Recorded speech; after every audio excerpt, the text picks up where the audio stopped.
Welcome to our final day in this devotional series. It has been such a rich week, hasn't it? We've journeyed through these incredible principles, seeing Jesus as our conqueror, seed, sacrifice, covenant maker, truth, and rest. But this leads to one final, crucial question. Colin Toe's sermon was titled, "It's Not About You." So, if the Bible isn't our story, if we aren't the hero, where do we fit in? Does our story even matter? Today will help us see how our story gets swept up into the hero's story. This is the perfect question to end with, and it's where all of this theology becomes deeply personal and beautiful. We don't find ourselves in the Bible as the hero, but we discover that our own story gets swept up into the hero story. This is what Dr. Ferguson calls the participation principle. Let's go back to our seed promise in Genesis chapter 3, verse 15 one last time. God says there will be enmity between your offspring and her offspring. That word offspring, or seed, is fascinating. As we saw on Tuesday, it can refer to a single descendant, the one great hero, Jesus. But it can also refer to a group of people, a family, a nation. The promise has always been for her offspring, in the plural, the people of God who are united to the one great seed. This means the story isn't just about a Lone Ranger hero who comes and saves the day and then flies off into the sunset. It's about a hero who creates a people for himself, a people whose lives are now shaped by his story. So our lives are shaped by his story. What does that pattern look like? Is there a particular shape to the hero's story that we should expect to see in our own? Yes, there is. When you look at the Old Testament with this in mind, you start to see a recurring pattern in the lives of God's people. It's a pattern of suffering that leads to glory, a pattern of humiliation that leads to exaltation, a pattern of a symbolic death that leads to a resurrection and a new life. Think about Joseph.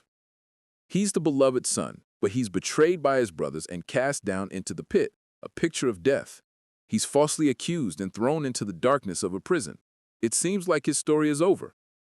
But then God raises him up and exalts him to the right hand of Pharaoh, where he's able to save the very people who betrayed him. Humiliation, then exaltation. Suffering, then glory. You see the same pattern in Moses, in Job, in Daniel in the lion's den, Jonah in the fish.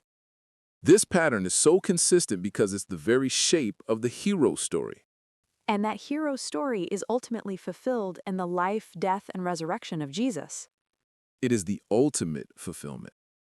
Jesus is the beloved Son who was betrayed. He willingly went down into the ultimate pit of death on the cross. He was buried in the darkness of the tomb. It looked like the story was over. But then God raised him up in glorious resurrection and exalted him to the highest place. And here's the most amazing news of all. Because we're united to Jesus by faith, this becomes the shape of our lives too. The goal of the Christian life isn't to imitate Joseph or Moses as a hero. The goal is to participate in the story of the hero, Jesus. The Apostle Paul explains this in Romans chapter 6. He says that when we were baptized into Christ's death.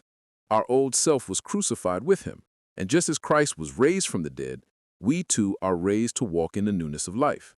This pattern continues throughout our lives. We are, as Paul says in Romans chapter 8, co-heirs with Christ, provided we suffer with him in order that we may also be glorified with him. This is the answer to "it's not about you." It's not about you being the hero. It's about being united to the hero. Our stories find their meaning in his. How can our listeners take this final beautiful piece of the puzzle and apply it this week? This truth gives our lives, with all their ups and downs, profound meaning. Your life isn't a random series of events. It's being woven into the grand, epic story of Jesus Christ. Your story is now a small part of his story of death and resurrection. To apply this, first, I'd encourage you to read Romans chapter 8, verses 17 and 18. Meditate on what it means to be a co-heir with Christ, and how our present sufferings are not worth comparing with the glory that will be revealed in us. Second, perhaps look back at a difficult season in your own life. Ask God in prayer, "Lord, help me see how you were shaping me through that suffering." Help me see how that trial fits into the larger pattern of your redemptive story in my life, a story that always leads to resurrection. What an encouraging way to end our week. It has been a pleasure.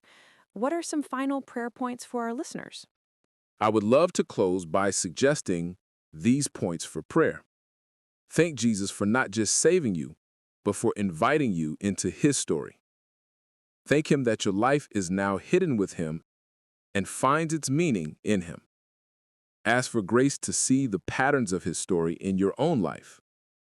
In moments of suffering, pray for the reminder that you're sharing in his sufferings and that glory is coming.